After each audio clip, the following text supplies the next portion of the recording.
Hello and welcome, you guys. So today I have one of my absolute favorite plants. I was just recently introduced to this plant and it's just got this really unique coloration to it.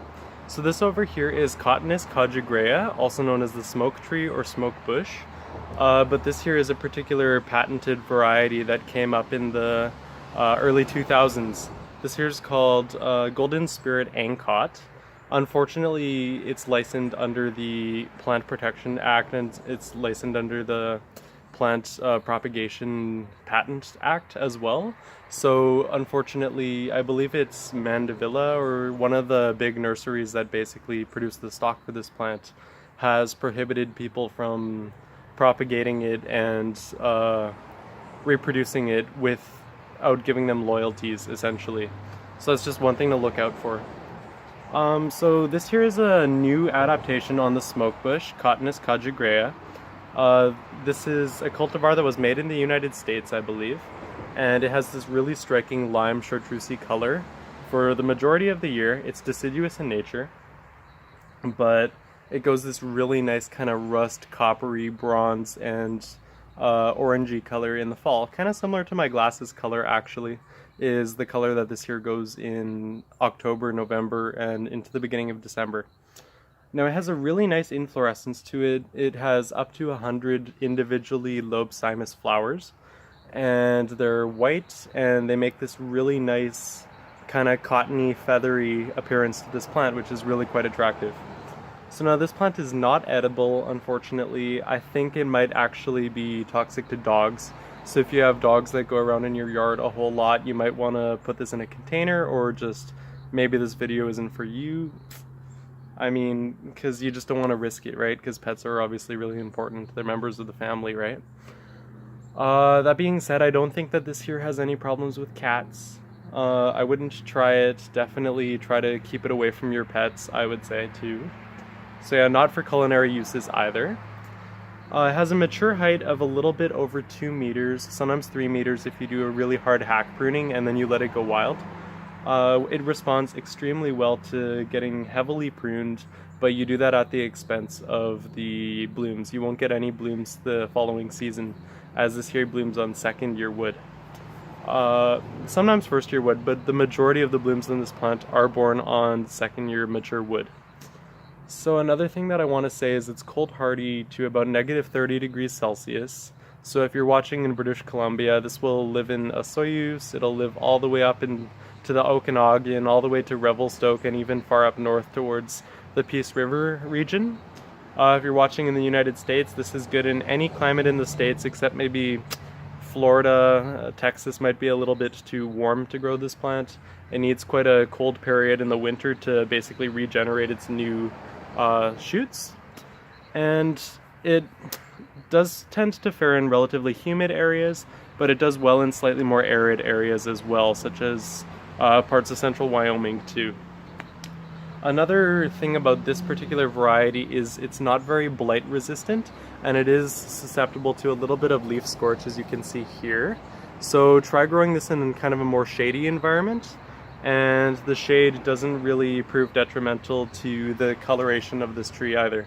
It kind of retains its color very well. It might become a little bit green on you, especially during the early part of the day, especially around like these mid veins too, but that's just because of a slight outreach of excess sunlight, but it's not detrimental to the health of this plant. So now this plant here has a spread that's about twice of its height upon maturity if you don't shape it or anything like that. And so a little bit over 3, sometimes 4 meters. It does really good as a privacy hedge or as a screen. What else should I say? When it blooms all the way through late summer into the fall. So August, September, up until about Halloween, so late October. Another thing I want to mention about this is it does attract some flies, I've noticed. I think it's because it has a little bit of a lemony odor to it, and that's just something to watch out for if you're not for that smell, I guess.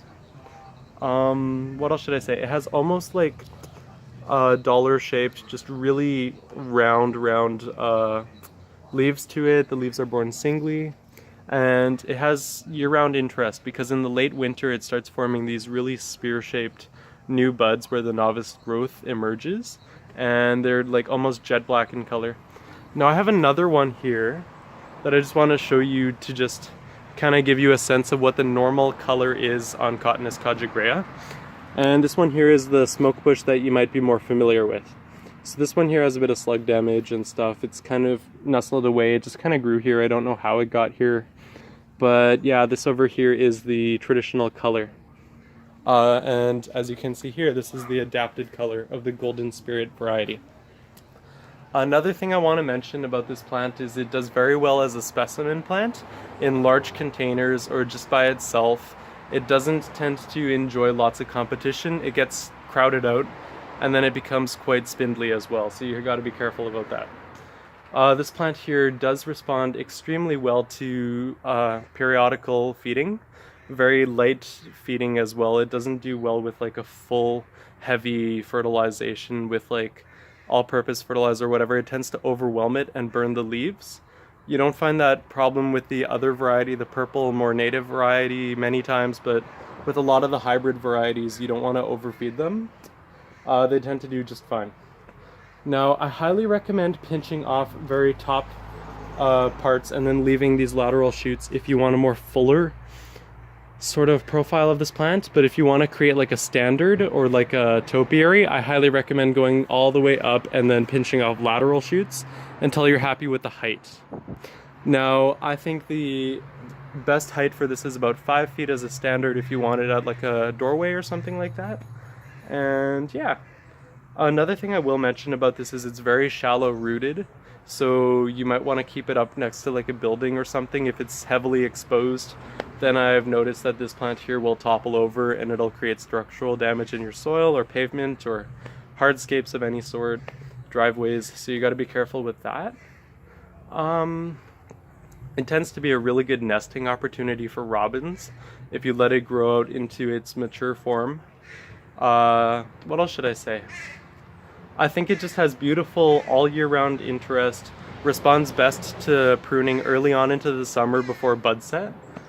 Sorry, we just got some crows nesting up there and they're really loud, so sorry if you can hear that throughout the video. Yeah, so this over here has quickly become one of my favorite plants. This is Cotinus Coggygria Anchor. The specific cultivar of this here is Golden Spirit. Unfortunately, it's been patented, so you kind of have to ask permission from Monrovia, I believe, or just ask your local authorities if you want to reproduce this plant without purchasing it directly from the company or from a wholesale nursery. I think actually it's open to the public. I think you can buy these at like Home Depot or whatnot if they have them in stock. And yeah, so just thank you so much for watching. I hope you guys have a brilliant day, and this is definitely an interesting plant worth checking out. Have a good one, you guys. Thank you for the support.